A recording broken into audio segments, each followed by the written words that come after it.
Hey everybody, WhySoWookie here. In this update we're going to go through Pubg patch notes update 22.2. There's a few different things being added into the game in this update which are quite interesting. Let's dive into them right now. So first let's take a look at when we'll be able to play this. So it's launched on the PC test server today and is available to play right away on there. It will launch next week on March 15th on PC and then the following week on March 23rd for us on console. So 1 week for PC on the live servers, 2 weeks on console. Next, the map rotation as usual has changed slightly. So for PC, normal matches, you've got Arungal, Miramar, Deston, Tego and Paramore, all with a 20% split. And on console, exactly the same. Now the first and the most impressive update, part of this new update, is the new crate weapon, the Famas. It's a 5.56 AI that can do both single, burst and full auto. It's got a maximum scope of a 6x as well, and it looks quite powerful. Because of this, the AUG has now gone into a world spawn and is available on every single map. However, a cursory look at it might mean that the AUG is a bit more still a bit too powerful, to be fair. Because if we look at the new Famas, damage per shot 39, it does have a much higher rate of fire than the AUG, but again 39 damage, whereas the AUG, even after the nerf, is 41 damage and 750. Now, having the higher rate of fire will mean that tracking targets over a longer range is easy, you don't have to lead the shots as much, but it also means that up close and personal, you're shooting bullets quicker, therefore you're going to kill them a bit quicker, in theory. However, as people that, like 7.62 weapons know, like with the AK and the barrel, they're not got the fastest RPM and they still demolish you up close, because providing you're accurate, you just don't have to hit as many shots. So I wouldn't be surprised, just like when the M249 came out of the crate originally, it took a little nerf. I wouldn't be surprised if this AUG gets a further nerf in the future, maybe knock that down to 40, maybe knock that down. Actually, the rate of fire actually increased, to be fair, but maybe not that down to 40. Obviously, they said that recoil has been adjusted, and this is going to be a major factor.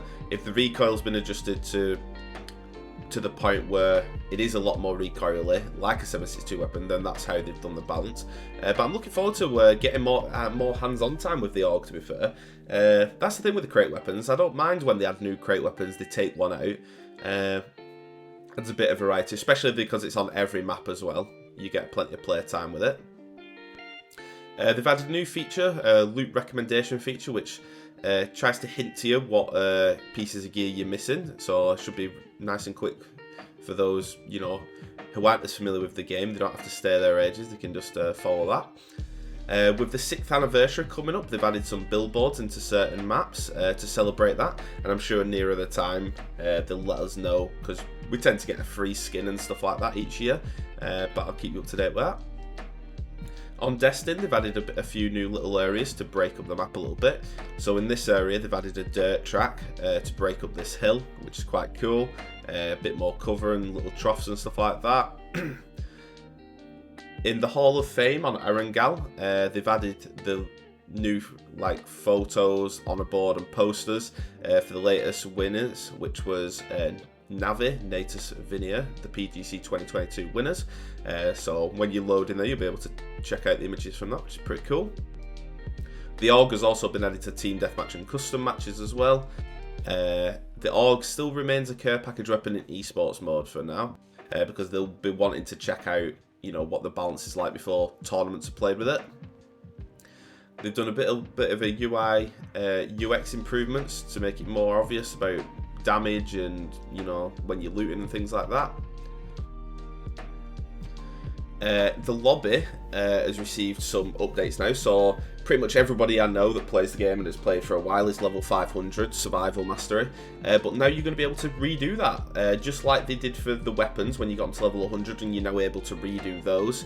I think this system is a little bit better because at least there's some kind of reward, whereas on that you just get a little icon that changes gradually. But with this, once you get to level 500, which a lot of people will already be, you get to restart from level 1 and rank up again. Now obviously you already unlocked all these icons for this time round, so what you do is you get the what they call them, loot cache things, where you usually get anywhere between 100 and 500 BP a go.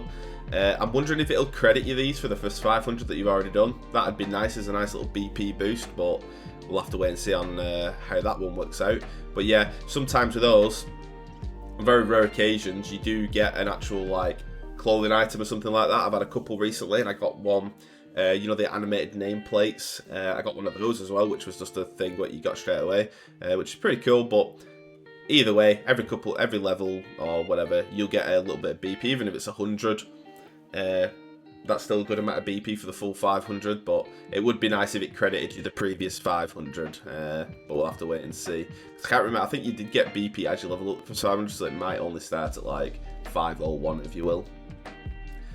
There'll also be a new survival mastering medal, so every time you rank up, your medal will improve as well, until you get a gold one. And you can do this a maximum of 5 times, by the way, so you know that's essentially level 2500 at that point. When people start getting to that point, will they do another 5 in the future? Hopefully, but it's the same as with the weapons, to be fair. Once you get them to mastery level 10, then what? We'll have to wait and see, but I think that's a problem for the future. The workshop has been updated, so it now has new items been added in there. So you can now get the clothing items from Survivor Pass Deston, the Bunny Academy, PCS 7, and the Burning Chicken Festival. So even more variety of things to unlock in there, which is pretty good. 2 new item sets have been added into special crafting as well. They're always pretty badass outfits, I must admit.